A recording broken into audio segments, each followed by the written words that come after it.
Subscribe to our channel Sindh TV HD Drama and press the bell icon for the latest updates. मोहब्बता मीरास असांजी मां अम्मा वारनि जे घर कोन वेंदसि। मुंहिंजो इहे ई घर आहे। वरी माइटनि में कीअं वेंदी? माइटनि जो मुंहुं ॾेखारण जहिड़ो अथसि। अम्मा अधी होर बि चइबो त असांखे मुंहुं ॾेखारण जे लाइक़ न आहे।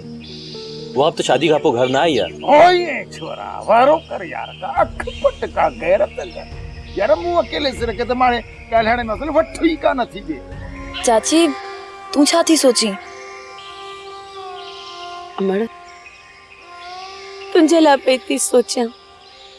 चओ पंहिंजे नसीबनि खे जे मुंहिंजो कादन अॼु जीअरो हुजे हा त तोखे इहे ॾींहं न ॾिसणा पवंदा। कहिड़े ॾोह जा ॾोहारिया आहिनि जिन जो मां पहिरों खणंदुसि। खून जा ॾोही जो इहो लीमो ऐं ख़बर खून जा ये फोग जे पुट खे मारे ऐं शहर भॼी विया आहिनि। चाचा पीराणा तो मूंखे क़िस्मत सां कमु चयो आहे। हाणे ॾिसजां इहो थो ढोलू ॻोल्हे लीमे ऐं ख़बर खे। ड्रामा सोप सीरियल मीरास जा तमाम एपिसोड्स ॾिसो हाणे HD क्वालिटीअ में। विजिट करियो असांजो YouTube channel Sindh TV HD drama.